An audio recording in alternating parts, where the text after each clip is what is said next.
Salut, 14 décembre, j'espère que vous allez bien. J'espère que vous avez passé une belle fin de semaine, moi oui. J'ai fait quelques petits trucs créatifs pendant la fin de semaine que je vais vous montrer ce matin. Fait que la première chose, c'est que j'ai fini mon nouveau chandail qui est, dans le fond, j'ai utilisé le patron So Faded Pint Size de Andrea Mowry, mais vu que j'avais un gauge vraiment différent, j'ai pu faire comme la plus grande grandeur enfant. Fait que la preuve que des fois ça peut fonctionner là, de juste pogner un patron puis de se l'approprier puis de faire un peu. Ben, je considère que j'ai fait un petit peu n'importe quoi, mais je suis contente du résultat. Fait que j'ai tricoté, c'est ça comme je vous dis, la plus grande taille enfant. Je l'ai tricoté sur des aiguilles pour le corps. J'ai sorti mes aiguilles au lieu d'essayer de me souvenir de ça par cœur. Fait que des 4,5 mm pour le corps. Puis pour les côtes, des 3,25. Moi j'aime ça descendre quand même pas pire là, pour les côtes. J'aime ça quand c'est bien resserré, les poignets bien resserrés. Là. Ça fait bien mon affaire. Par contre, pour les manches que j'ai tricotées avec des mini circulaires, je le sais que mon gauge est super plus serré en mini circulaire. Fait que j'ai monté d'une taille d'aiguille par rapport au corps. Il me semble que c'est d'une taille d'aiguille. J'ai des 5 mm pour les manches. Puis même si j'ai fait ça, je vous dirais que mon gauge de manche est peut-être légèrement plus serré que le corps, mais ça va.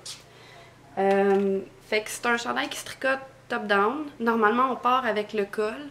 Moi, j'aime beaucoup commencer avec, dans le fond, je lis le patron, puis je vais commencer juste en dessous des côtes. Puis comme ça, étant donné que je suis piquée sur le col, ça me permet d'avoir comme un petit peu de marge de manœuvre après s'il y a quoi que ce soit, là, que je peux aller comme ajuster au col. Fait que ça se tricote top-down, c'est un raglan.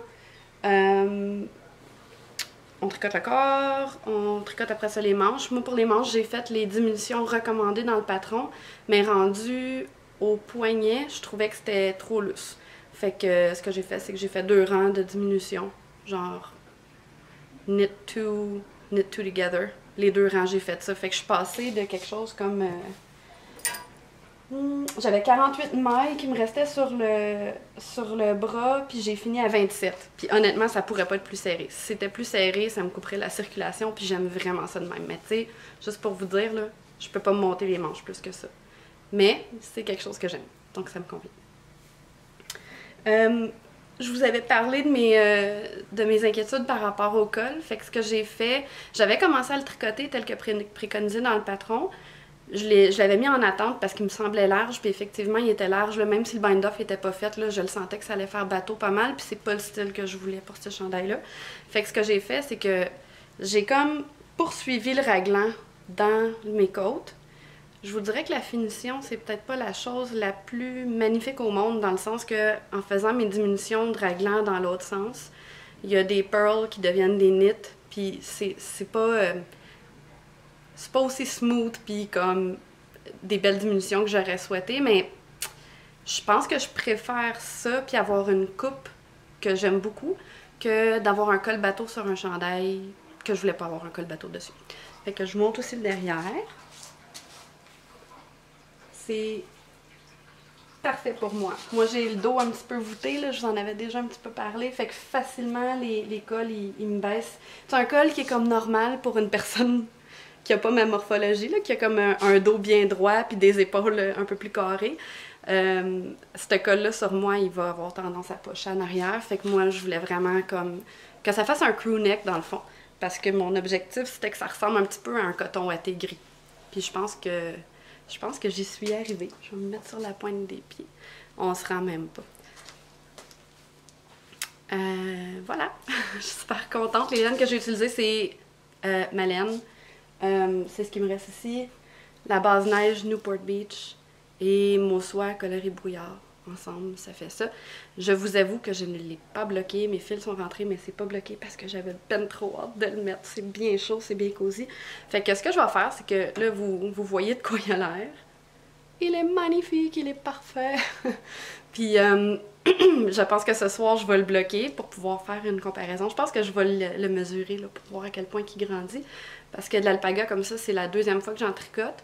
La première fois, c'était pour faire le même patron pour ma grande fille qui le voulait en manche courte. Puis j'ai été surprise à quel point il n'a pas bougé par rapport à mes attentes. Là, je pensais qu'elle allait comme se détendre, mais c'est peut-être parce que je l'avais tricoté sur un gauge plutôt serré là, en connaissance de cause. Fait que je vais le mesurer avant, je vais le bloquer, mesurer après, puis on va voir qu'est-ce que ça donne. Ensuite de ça, sur ma lancée de guirlandes naturelles, je me suis procuré des oranges que j'ai tranchées et mis au four pour les faire déshydrater. Et je me suis fait des guirlandes avec. Voilà.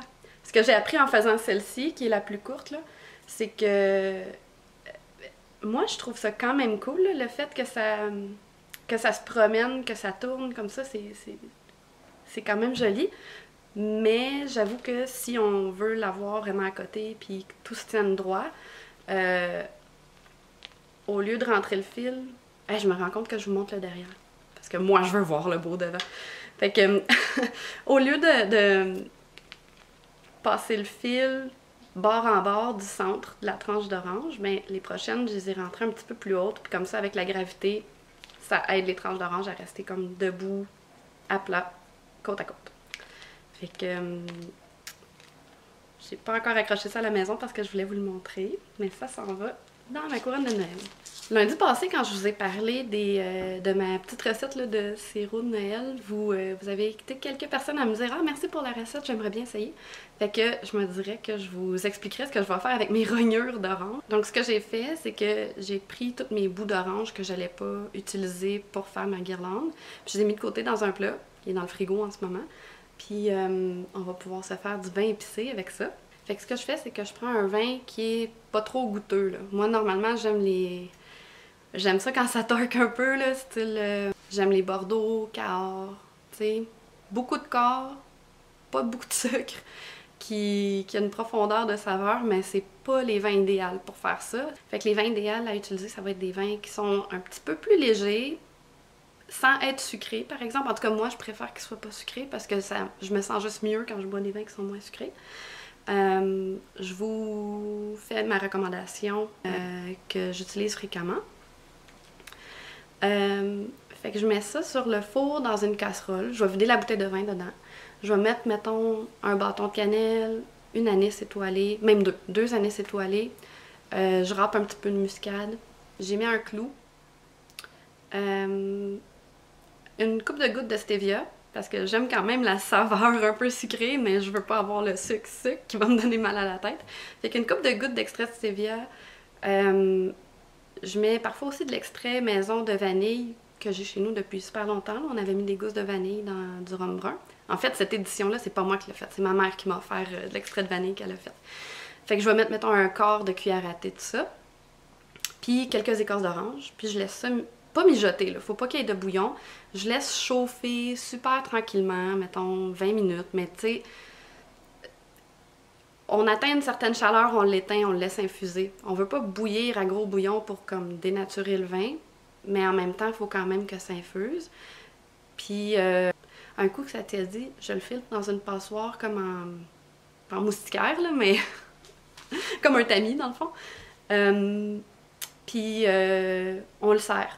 On le boit pas trop chaud. J'ai déjà vu des gens boire ça vraiment fumant, là. Moi, on dirait que ça m'agresse le nez quand je respire de l'alcool qui est très chaud. Fait que je le bois comme tiède chaud. C'est super bon, ça réconforte. C'est comme une boisson que j'adore boire en automne puis aussi en hiver en ce moment.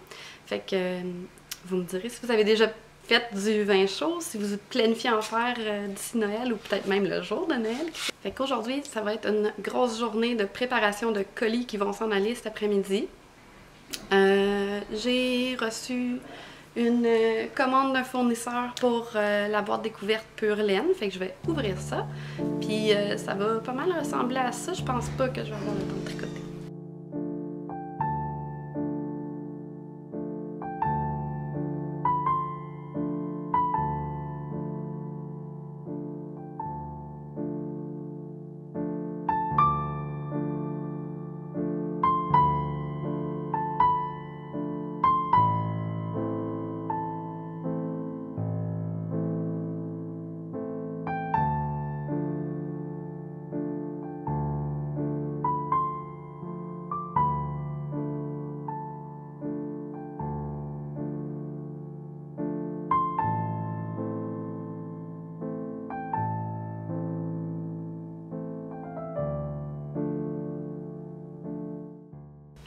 Fait que j'ai terminé de faire mes colis. Il me reste juste à poser les étiquettes sur les colis.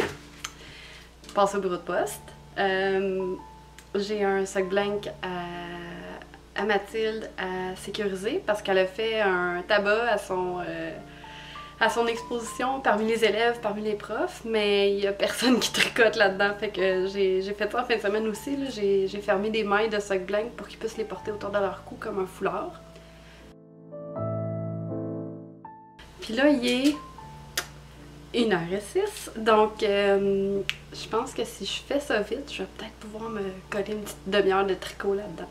Fait que on se voit demain, à bientôt!